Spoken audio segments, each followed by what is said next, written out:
Hello నమస్తే, welcome to ఎంజీటీవీ. నేను మీ శేఖర్. ప్రస్తుతం మనం ఏలూరు జిల్లాలో నూజివీడు నియోజక పరిధిలో ఉన్నాం. ప్రస్తుతానికి మన దగ్గర ప్రముఖ సీనియర్ రాజకీయ నాయకులు కృష్ణా జిల్లా, ఉమ్మడి కృష్ణా జిల్లాలో బోయపాటి బ్రదర్స్ అంటే తెలియని వారు ఉండరు. ప్రస్తుతం వాళ్ళ ఒక బ్రదర్ అయినటువంటి బోయపాటి సీని గారితో మనం ఉన్నాం. చెప్పండి, అసలు మీరు ఈ రాజకీయాల్లోకి ఎప్పుడు వచ్చారు? మీ కుటుంబ నేపథ్యం ఏంటి?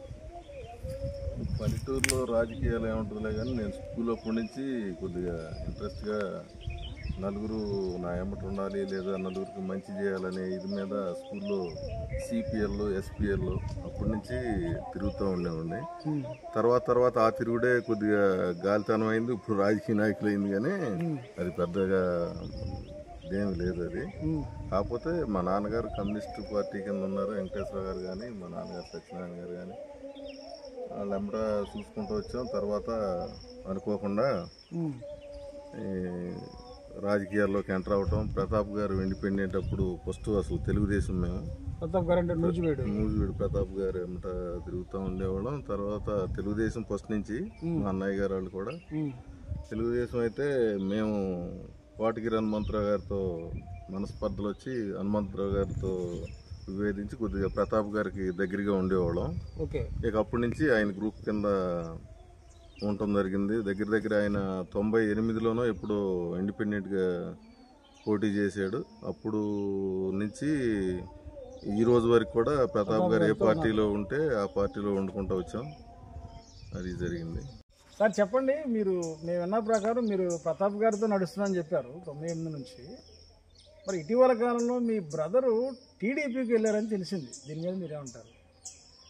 పోయినసారి ఎలక్షన్లో వైసీపీ 154 సీట్లు వచ్చినప్పుడు మా బ్రదరు తెలుగుదేశానికి ముద్రబోయిన వెంకటేశ్వరరావు గారికి వెళ్దాం రమ్మని ఊళ్ళో మీటింగ్ చేసి అడిగారు. అడిగితే మనం ఫస్ట్ నుంచి ఆయన మనకి 100 మందిలో ఉన్నా కానీ రండి సీని గారు, రండి శివరామకృష్ణ గారు అని అంటాడు. దాన్ని ఆ విలువను పోగొట్టుకొని మళ్ళీ వెంకటేశ్వర గారికి వెళ్ళటం అనేది పద్ధతి కాదులే. సరే నేనైతే రాను, నీకు ఇష్టమైతే అటు వెళ్ళని చెప్పడం జరిగింది. ఆ ఎలక్షన్కి ఆయన అటు చేయటం కూడా జరిగింది, మేము ప్రతాప్ గారికి చేయటం కూడా జరిగింది. అది మా ఇద్దరిలోనే చెరవ పార్టీ అనేటప్పటికి ప్రతాప్ గారు కూడా మమ్మల్ని అనుమానించడం కూడా జరిగింది, నన్ను కూడా. సరే తర్వాత అది ఇప్పుడు కవర్ అయింది అనుకోండి, అది పెద్ద విషయం ఏం కాదు. సరే వాళ్ళు అనుమానించినా మనం ఆయన నమ్ముకుని ఉన్నాం కనుక నేను ఆయన ఎమ్మటే ఉన్నాను. సరే ఆయన ఎందుకు విభేదించాడు అనేది ఆయనకి ఏదో అప్పుడు ప్రతాప్ గారు ఏదో అన్యాయం చేశాడని, ఏదో వాళ్ళు రియల్ ఎస్టేట్లో నా ఏపు చెప్పుకోకుండా మత్సారి బాబు గారికి ఏదో చెప్పాడని ఏదో ఆయన సొంత ఇది మీద ఆయన విడిపోవడం జరిగింది. లేకపోతే వేరే కారణాలు అయితే ఏమి లేవు. అది జరిగింది. అంతేగాని ఇద్దరు బ్రదర్స్, బోయపాటి బ్రదర్స్ దీనిలో రాజకీయ డ్రామా ఆడటం అట్లాంటిది ఏం లేదుగా. డ్రామా ఆడటానికి మనం అసలు డ్రామా ఆడాల్సిన అవసరం లేదు. మనం డ్రామా ఆడితే ఎవడన్నా డబ్బులు ఇస్తే సరిపోయేంత నాయకులం కూడా కాదు మేము. ఏదో మామూలుగా ఇక్కడ మండలంలో నలుగురు తెలిసామో కానీ పెద్దగా మా డ్రామాలకి డబ్బులు వచ్చేది లేదు, పోయేది కూడా ఏం లేదు. డ్రామాలు ఆడాల్సిన విషయమే లేదు, అవసరం కూడా లేదు. సార్ చెప్పండి, నూజివీడు ఇప్పుడు ప్రస్తుతం మాజీ ఎమ్మెల్యే ప్రతాప్ అప్పారావు గారు ఎవరైతే ఉన్నారో ఆయన 3 సార్లు 15 సంవత్సరాలు ఎమ్మెల్యే చేశారు. నూజివీడు అభివృద్ధి అసలు లేదు పూర్తి స్థాయిలో. దాని మీద టీడీపీ వాళ్ళు ఎన్నోసార్లు చెప్పారు. ఇప్పటికీ కూటమి నాయకులు క్లియర్గా చెప్తున్నారు ప్రతి ప్రూఫ్తో. అసలు ఆయన రాజకీయాలకు పనిచేస్తారు లేదా, అసలు పనిచేయడం చెప్తున్నారు. దీని మీద మీరేమంటారు? అసలు దాని మీద వాళ్ళు చెప్పుకుంటారు కానీ ప్రతాప్ గారు చేసినంత అభివృద్ధి నూజివీడికి వేరే పార్టీ వాళ్ళు ఎవరో చేయలేదు, వేరే వాళ్ళు కూడా చేయలేదు. ఆయన టైంలో ఫస్ట్ IIIT తీసుకురావడం జరిగింది. తర్వాత నూజివీడులో కనీసం ఆగి మేము తోటల వ్యాపారం చేసేటప్పుడు మంచినీళ్ళు తాగుదామన్నా కానీ హోటల్ దగ్గర కూడా మన మంచినీళ్ళు ఉండేవి కాదు. అలాంటిది సాగర్ జలాలను కూడా ఆయన ఎంతో కష్టపడి పంపించాడు. ఇంకా మామూలుగా నూజివీడులో ఇప్పుడు ఆ బైపాస్ రోడ్డు పడటానికి కానివ్వండి, అవుటర్ రింగ్ కూడా లైన్ చేద్దామని చూశాడు కానీ ఆయన వల్ల తెలుసుకున్నారు కానీ అవ్వలేదు. కారణం ఏంటో నాకైతే తెలీదు. కానీ పని చేయింతనం లేకపోతే తెలుగుదేశం వాళ్ళు చెప్పినట్టుగా ఏదో దొరల పాలన అది ఇది అనేది ఏం లేదు. మనకు అంత సౌమ్యుడు ఈ దగ్గరలో ఉన్న జిల్లాల్లో ఒకళ్ళతో మాట అనిపించుకోకుండా గ్రూప్ వాళ్ళని కూడా వేరే వాళ్ళ మీదకి స్పీడ్గా మీరు వెళ్ళొద్దు, మనం సౌమ్యంగా ఉండాలని చెప్పే నాయకుడు ప్రతాప్ గారు. వాళ్ళు ఏదో చెప్తే ఎట్ట సరిపోద్ది, కానీ అది పార్టీల పరంగా వాళ్ళు చెప్పుకోవచ్చు, కానీ అభివృద్ధి పరంగా ప్రతాప్ గారు చేయనితనం అయితే ఏమీ లేదు. ఆయన మంచి నాయకుడు, ఎవరిని ఇబ్బంది పెట్టే మనిషి కాదు. మరి 3 సంవత్సరాలు చేసిన వ్యక్తి ఎందుకని ఓడిపోయారంటారు? 3 సంవత్సరాలు చేసినోడు వాడతాడు, 30 సంవత్సరాలు చేసినోడు కూడా వాడతాడు. వాడటానికన్నా అభివృద్ధి అయిపోవడానికి కారణం లేదు. ఇప్పుడు ప్రజెంట్ వాళ్ళు 164 సీట్లతో 100% గెలుపుతూ వచ్చారంటే దానికి జగన్ గారి తప్పే, కానీ ప్రతాప్ గారు ఓడిపోవడంలో ఇదేం లేదు. జగన్ గారు తప్పు చేశారండి. జగన్ గారు ఏం తప్పు చేశారండి? జగన్ గారు ఏం తప్పు చేసాడని అంటే, ఇప్పుడు మామూలుగా ఈ బట్టన్ నొక్కడం, పేద జనానికి డబ్బులు వేయటం ఇవన్నీ మంచిగానే చేసాడు, కానీ ఎమ్మెల్యేలను పట్టించుకుని, ఎమ్మెల్యేల కార్యకర్తలను పట్టించుకుని అట్ట కింద నుంచి జరగలేదు. ఆయన వాలంటీర్ వ్యవస్థ అన్నాడు, సచివాలయాలు అన్నాడు, అవన్నీ బాగానే జరిపాడు. దాంతో నాయకులు అనుకోవటం కూడా ఏంటంటే, నాయకులకి ఆయన కూడా తగ్గించింది ఏమీ లేదు, కానీ నాయకుల్ని పట్టించుకోకుండా వాలంటీర్లతోనే పని జరుగుతుంది, జగన్ గారికి మన పని లేదు అని అనుకోవటం వలన కొంత వెళ్ళిన ఎమ్మెల్యే గారికి మీరు ఏ పని మీద వచ్చారో అది ఇటు చేయండి, ఇటు కావాలని వీళ్ళు అడగటం కానీ ఆయన చేయటం కానీ అవి లేకోకుండా, నేనున్నా కదా, నేను గెలిపించుకుంటాను, నేను చూసుకుంటాను, నేను బట్టన్ నొక్కుతున్నాను కదా, వాళ్ళు వేస్తారు ఓట్లు, మీరు గెలుపుతారు అని వాళ్ళకు కూడా విలువ లేకుండా, వాళ్ళేమో మాకు విలువ లేకుండా చేయటం వలన పార్టీ పోవటమే, కానీ వేరే తప్పు మూలాన అయితే పార్టీ పోవటం కాదు. అది జగన్ గారి తప్పులు కూడా ఉన్నాయి, కొన్ని మంచి చేసాడు, కొన్ని చెడు చేసాడు. ఇప్పుడు ఆ సచివాలయాలకు రంగు వేశారు ఫస్ట్ స్టార్టింగ్. ఎందుకు రంగు అవసరమా అండి? అవసరం లేదు కదా. ఇప్పుడు వాళ్ళు గెలిచారు వాళ్ళ రంగు, రేపొద్దు నువ్వు గెలుతావు నీ రంగు.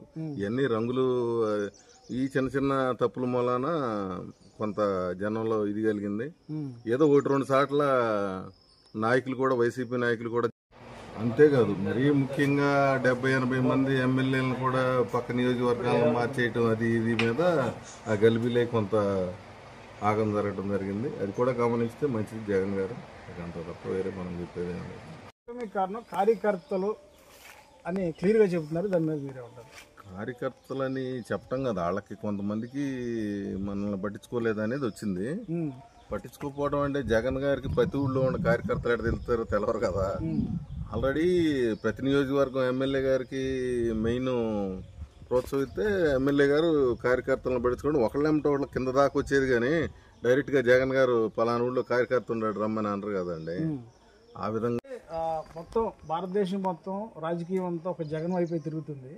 ఎందుకంటే త్వరలో జగన్ అరెస్ట్ చేస్తారని ఒక నినాదం వినపడుతుంది. దీని మీద మీరే ఉంటారు. జగన్ ఖచ్చితంగా అరెస్ట్ అవుతాడా?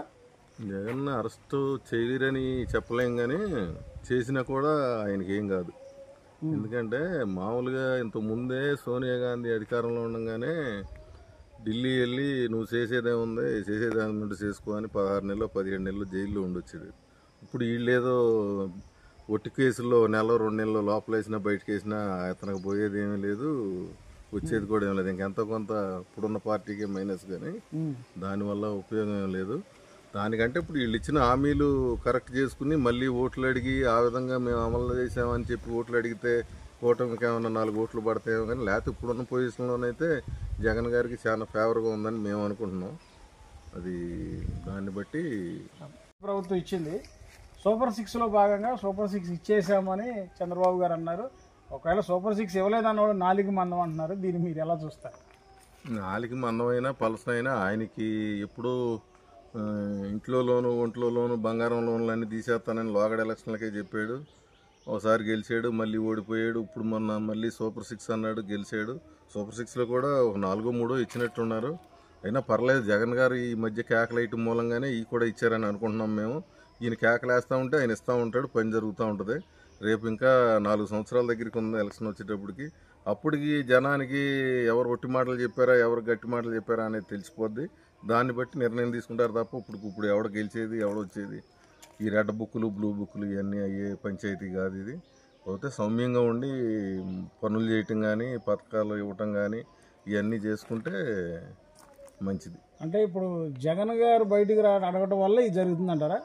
జగన్ గారు రావటం వలన జరుగుతుందా అంటే, మన జగన్ గారు పక్కాగా నువ్వు అమ్మఒడి వాళ్ళకి ఇస్తారన్నావు, వీళ్ళకి ఇస్తారన్నావు, నీకు 15 అని అన్నావు, ఇంత మటుకు ఇలేదనే దాని మీద వాళ్ళందరికీ కనీసం మొత్తం ఎమ్మెల్యేగా గెలిచిన ఎమ్మెల్యే గారితో సహా కోపం వచ్చేటట్టు మాట్లాడుతాం. మనం ప్రతివాడు ఈ మీడియాలో వాటిలో నీకు 15 అని మాటల సందర్భంగా కూడా అనటంలో కోపం వచ్చి మొత్తం మిగతా పనులు ఆపైన దగ్గర ముందు అది ఇవ్వాల్సిందేననే నిశ్చయంతో ఇవ్వటం జరిగింది. వాళ్ళు కూడా అడుగుతూ ఉంటారు కదా, ప్రతిపక్ష నాయకులు అన్నాక అడుగుతూ ఉంటారు, వాళ్ళు చేస్తూ ఉంటారు. అంతేగాని ముందు ఎలక్షన్ వచ్చేవరకు ఈ రెడ్ బుక్లు ఆపి పనులు చూసుకుంటే మళ్ళీ తర్వాత వచ్చేవాళ్ళు బ్లూ బుక్ అనుకోకుండా ఉంటారు, ఇవన్నీ లేకుండా ఉంటాయని అనుకుంటున్నాను. చెప్పండి, మీ నియోజకవర్గ ఎమ్మెల్యే ప్రస్తుత మంత్రి పార్థసారథి గారి మీద మీ అభిప్రాయం ఏంటి? ఆయన బాగా చేస్తున్నారు అనుకుంటున్నారా? బాగా చేస్తారా అంటే అసలు ఫస్ట్ రెడ్డి గారి కాడి నుంచి కూడా మా మినిస్టర్ గారు డబ్బులు ఉన్నాయని ఆయన ఏ నియోజకవర్గంలోనైనా ఎప్పుడు పడితే అప్పుడు వచ్చి గెలవగలడు. ఇంకోటి ఏంటంటే మెయిన్ ఇప్పుడు ఈ ఆగిరిపల్లిలో ఏదో అది ఇదని అంటున్నారు. ఆయన ఆగిరిపల్లి అని కాదు, ఎక్కడైనా తీసుకోగలడో పనులు చేపించగలడు ఆయన చేద్దామని అనుకుంటే. కానీ శారద గారు ఇప్పుడు పనులు ఏరియాగా చేసేది ఏముంది, రాష్ట్ర ప్రభుత్వం సూపర్ 6లో ఎట్ట అమలు జరుగుతున్నాయి, ఇక్కడ కూడా అదే జరుగుతుంది. కానీ మినిస్టర్ గారి కింద ఎక్స్ట్రా జరిగేది ఏముండదు ఇక్కడ. అది మామూలు, అది అన్ని సార్లు ఎట్టాగో మన నియోజకవర్గంలో కూడా అంతే. చెప్పండి, నూజివీడు నియోజకవర్గానికి నెక్స్ట్ ఇప్పుడు ప్రస్తుతం మాజీ ఎమ్మెల్యే ప్రతాప్ గారికి సీట్ లేదంటున్నారు. మీ అభిమానం సంబంధించిన ఆయన కదా, దాని మీద మీరు ఏమంటారు? ఎందుకని సీటు లేదంటున్నారు? నిజమేనది? ప్రతాప్ గారికి సీట్ లేదని మొన్న కూడా అన్నారు, వాళ్ళ అబ్బాయికి ఇస్తున్నారని అన్నారు. అదేం లేదు అసలు. ప్రతాప్ గారికి ఆయన ఉన్నంతసేపు సీట్లు ఏంతనం ఉండదు. కానీ ఏదన్నా ఏ సమస్య వచ్చి యూత్ లీడర్లు కావాలని అనుకుంటే వాళ్ళ అబ్బాయి ఉన్నాడు. వాళ్ళ అబ్బాయి అంత పొటెన్షియల్ కాదు అని అంటారు, అది ఎంతవరకు నిజం? ఇప్పుడు గెలిచిన 164లో బాగా అంతా కరెక్ట్ ఐడియా ఉన్నారా ఏంటి? దానికి ఏం లేదు, జనం ఓట్లు అయితే నువ్వు అవుతావు, నేను అవుతా, ఇంకొకటి ఆయన అవుతాడు. దాని గురించి ఫలానా అనేది ఏం అవసరం లేదు. ఆయన పర్సనే మామూలు. ఆయన నాన్నగారు ఏమంటే తిరుగుతున్నాడు ఎప్పటి నుంచో, చిన్నపిల్లగాడి కాడి నుంచి. ఆయన పనికిరాంతనం ఏం లేదు. కాకపోతే మొన్న మనం ఇంత నియోజకవర్గానికి ఇంత కష్టపడి కూడా మనకి ఓట్లు మన దాంట్లో కూడా గెలవలేకపోయాం ఏంటనే దాంట్లో వాళ్ళు అయ్యా కొడుకులు ఇద్దరు కూడా కొద్దిగా బాధపడి రాజకీయాలు వదిలేసుకుందామా అసలు ఏంటి అనేది కూడా అనుకోవాల్సిన పరిస్థితి వచ్చింది వాళ్ళకి. సరే, ఇప్పుడు ఇది అన్ని సార్లు జరిగింది, ట్యాంపరింగ్ అంటున్నారు, మనిషికి ఒకటి చెప్తున్నారు, ఇవన్నీ ఏదో జరిగిందిలే అని మళ్ళీ ఇప్పుడే జగన్ గారితో పాటు వీళ్ళు కూడా లైన్లోకి వచ్చారు. అయినా ప్రతాప్ గారి సీట్ లేకుండా పోవటానికి ప్రతాప్ గారి మనవడు కూడా లైన్లో ఉన్న సమాచారం ఉంది. దివాణానికి సీట్ లేకుండా పోదని అయితే మేము అనుకోవట్లేదు. అయినా వాళ్ళు మిగతా వాళ్ళకంటే స్పీడ్ తక్కువగా ఉండి ఈ బురాజకాలు జరగకుండా ఉండటానికి మెరుగుపడతారని అనుకుంటున్నాం. కానీ అయినా నూజివీడులో కూడా నాయన గారికి మైనస్ పడతాం మొన్న ఓడిపోవడానికి మెయిన్ కారణం. ఇక ఆ పొరపాట్లన్నీ మన మీద వాళ్ళకే ఎక్కువ తెలుస్తుంది, అది మనం అది అంటాం అంత మంచి పద్ధతి కాదు. ఇప్పుడు ముద్రబోయిన గారు 10 సంవత్సరాలు కష్టపడ్డాడు నూజివీడు కాన్స్టిట్యున్సీలో.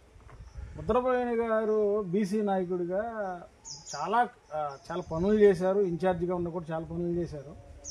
సరే, ముద్రబోయిన గారికి అవకాశం లేదు ప్రస్తుతానికి. ముద్రబోయిన గారిని వైసీపీకి వచ్చే ఆలోచన ఉంది, వైసీపీకి వస్తారనేది ఒకటి వినపడుతుంది, బాగా ప్రచారం జరుగుతుంది నూజివీడు నియోజకవర్గంలో. ఒకవేళ ఆయన వస్తే ప్రతాప్ గారికి సీట్ ఉండదా, లేకపోతే దీని మీద మీరు ఏమంటారు? ముద్రబోయిన గారి గురించి నేను మాట్లాడాలంటే నేను రోజు సోమనాపురం నుంచి విజయవాడ వెళ్తూ ఉంటాను. ప్రతిరోజు ఆయన నాకు ఎదురొచ్చేవాడు. ఆయన కాల్చిన డీజిల్కి ఆయన సీట్ ఇవ్వాల్సిన అవసరం ఉంది తెలుగుదేశం వాడు. అయితే ఆయనకి మరి ఎందుకు పక్కన పెట్టారో మనకైతే తెలియదు. సరే, అదే వాళ్ళ పార్టీ అనుకో, అది మనకు అనవసరమైన సబ్జెక్టు. పోతే ఇప్పుడు ప్రతాప్ గారిని కాదని ముద్రబోయినకి ఇస్తారా, లేకపోతే ఇంకో మంజీర కాలం వారికి ఇస్తారా అనేది అది జగన్ గారి ఇష్టం, ఆయన అటు చేస్తే అట్ట. కానీ మేము జగన్ పార్టీకి కట్టుబడి ఉన్నాం, ప్రతాప్ గారి అభిమానుల కింద ఉన్నాం కాబట్టి మాకు వీళ్ళిద్దరే కావాలి తప్ప మిగతా వాడు సబ్జెక్ట్. ముద్రబోయినకి ఇస్తే మీరు ముద్రబోయినతో నడుస్తారా? ముద్రబోయినతో నడవడానికి మరి జగన్ గారు టికెట్ ఇచ్చిన వాళ్ళతో పాటు నడవటమే కదా, ప్రతాప్ గారు కూడా నడుస్తాడని అనుకుంటున్నాను నేను. చెప్పండి, మీరు పిఎస్సిఎస్ ప్రెసిడెంట్గా 10 సంవత్సరాలు చేశారు. ఈ 10 సంవత్సరాల్లో మీరు రైతులకు చేసిన సర్వీసు, రైతులకు మీరు ఏం మేలు చేశారు? నేను పిఎస్సిఎస్ అధ్యక్షుడిగా ప్రత్యక్షంగా ఒకసారి ఎన్నికల్లో గెలవడం జరిగింది. అప్పుడు ఏదో కొద్దిగా ఎరువులు టైట్ అయినా తెప్పించాం, రైతులకు ఉపయోగపడడం ఒకటి. ఇప్పుడు తర్వాత మొన్న జగన్మోహన్ రెడ్డి గారి దాంట్లో కొత్తగా నామినేటెడ్ పోస్టులో కూడా 3 సంవత్సరాలు ఉండటం జరిగింది. ఇప్పుడు రైతులకి ఏం చేసాము అనేది నేను గొప్పగా చెప్పే కంటే నువ్వెవడన్నా రైతులను అడిగి మీరు పలానా టైంలో శ్రీనివాసరావు గారి టైంలో ఏమైనా బ్యాంక్ ఇబ్బంది జరిగిందా, లేకపోతే ఎరువులకి ఇబ్బంది జరిగిందా, లేకపోతే వేసినాటికి ఏమన్నా తీసినాటికి ఏమన్నా ఇబ్బంది జరిగిందా అని నువ్వు తెలుసుకుంటేనే అడిగి. కానీ ఇప్పుడు నేను చేసిన దాని గురించి నేను బాగా ఎరగదీశానని చెప్తే పద్ధతి కాదు కదా. అది మామూలుగా అది మీరు పబ్లిక్ని అడిగి తెలుసుకోవడం మంచిది. సార్ చెప్పండి, ఇప్పుడు మీ ఊర్లో ప్రజెంట్ ఏ పార్టీ ఉందండి సర్పంచ్? ప్రజెంట్ అంత ముందు కూడా 2 times నుంచి టీడీపీ పార్టీ ఉంది. అంటే మీకు ఎందుకని మీ ఊరు టీడీపీ కంచుకోట? టీడీపీకి ఇది వరకు కాదు కానీ ఇప్పుడు అయ్యింది. ఓకే. అంటే ఏమన్నా మీరు వైసీపీ వాళ్ళు చేసిన తప్పులు ఏమైనా ఉన్నాయా, లేకపోతే వైసీపీ బలం లేదా మీ ఊర్లో? వైసీపీ తప్పులు కూడా లేవని అయితే చెప్పలేను, ఉండొచ్చు. మేము కూడా సరైన జనంతో మమేకం అవటం, వాళ్ళకి ఏం కావాలో ఇది చూసుకోవటం తక్కువ చేస్తున్నాం కాబట్టి 2 సార్లు ఓడిపోయామని అనుకుంటున్నా. అందులో ఇంకోటి ఏంటంటే మెయిన్ మా ఎమ్మెల్యే గారు కూడా ఈ విష్ణు గారు ఉన్నారా, లేకపోతే రామారావు గారు ఉన్నారా, లేకపోతే సీని గారు ఉన్నారా అని 2-3 మీద పెడతాం మూలంగాను కొంత ఎఫెక్ట్ కలిగింది. మేము గానైతే నాకు తెలిసి గ్రామంలో పోయిన 5 సంవత్సరాల్లో కూడా మన గవర్నమెంట్ నడిచింది కదా అని ఒక ఎండిఓ దగ్గరికి వెళ్ళో, ఒక ఎంఆర్ఓ దగ్గరికి వెళ్ళో పలానా వాళ్ళకి అది ఇప్పేకండానో ఇది తీసేయండినో అలాంటి ఏ పరిస్థితిలో ఏ పార్టీ వాళ్ళకి కూడా చేసే స్వభావం కూడా కాదు మాది. ఆ విధంగా మేము చేసుకుంటున్నాం. ఆ జనాన్ని తెలుసుకుని వాళ్ళు మారినప్పుడు ఏమన్నా మాకు ఓట్లు వేస్తారా, కానీ ఇప్పుడు కొత్తగా మేము వెళ్ళి మీకు అది చేస్తాం ఇది చేస్తాం అనే పొజిషన్ కూడా లేదు కదా. ఇప్పుడు అధికార పార్టీలో వాళ్ళు ఉన్నారు. ఇంతకుముందు మన పార్టీ అధికారంలో ఉండగా మనంతో ఏదన్నా అయితే వాళ్ళకి మంచి చేసి పెట్టాను తప్ప ఎవరన్నా ఒకళ్ళు తీసేయటం కానీ, లేకపోతే ఇంకోటి ఒకటి పెన్షన్ కట్ చేయటం కానీ, లేకపోతే ఇంకోటి కానీ, లేకపోతే ఒక ఉద్యోగిని మారవటం కానీ అలాంటివి చేసిన దాఖలాలు అయితే లేవు. ఇప్పుడు మీరు రాబోయే రోజుల్లో స్థానిక ఎలక్షన్లు ఉన్నాయి, స్థానికంగా సర్పంచ్ కానీ ఏదైనా కానీ. దీనికి సంబంధించి మరి మీరు పోటీ ఇచ్చే పనిలో ఉన్నారా? మీరు చేసిన తప్పులు మీరు చెప్తున్నారు కాబట్టి రెక్టిఫై చేసుకుంటారు. అవతల పార్టీకి 500 ఓట్ల మెజార్టీతో గెలుస్తున్నారని చెప్పిన పోటీకి రెడీయే. దాంట్లో ఇదేం లేదు. ఇంత ముందు కూడా అట్టాగే చేసుకుంటూ వచ్చాం, ఇప్పుడైనా అట్టాగే చేస్తాం. రేపు రిజర్వేషన్ ఏదవుద్దో చూసుకుని వాళ్ళు బీసీ అయితే బీసీ, ఎస్సీ అయితే ఎస్సీ, ఓసీ అయితే ఓసీ దానికి రెడీగానే ఉన్నాం. గెలిపోవటం అనేది అది పబ్లిక్ చేతిలో ఉంటుంది. వాళ్ళ ఇష్టాలకి వాళ్ళ ఇష్టం అని. ఇప్పుడు మనకి ముఖ్యమంత్రి తర్వాత ముఖ్యమంత్రి డిప్యూటీ సీఎం పవన్ కళ్యాణ్ గారు, అసలు మీరు ఆయన పాలన గురించి మీరు ఏమంటారు? ఆయన పరిపాలన గురించి? నేను యాక్చువల్గా సినిమా పిచ్చి కూడా ఉంది నాకు. నేను చిరంజీవి గారి అభిమాని. ఓకే.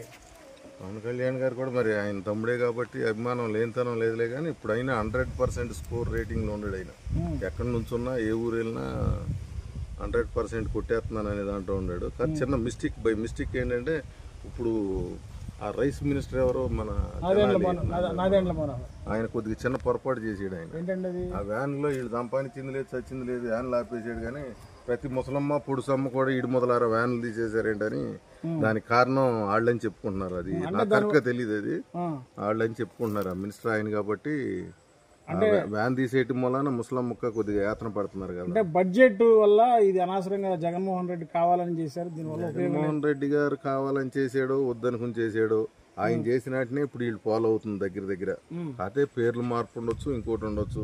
ఇప్పుడు ఒకటి అలవాటు చేసినాక రెండో ఓడిపోతే ఊరుకోరు కదా జనం. అది మంచి పని అవనాయి, చెడు పని అవనాయి. అది తీసేయడం అనేది ఆల్రెడీ జనంలో 10%లో ఇప్పటికే రాంగ్ వచ్చింది. అది వాళ్ళు కనిపెట్టారో లేదో నాకైతే తెలియదు. కనిపెట్టి మళ్ళీ యాన్లు కూడా పెడితే వాళ్ళ స్కోర్ రేట్ 100% ఉంటుందని నేను అనుకుంటున్నాను.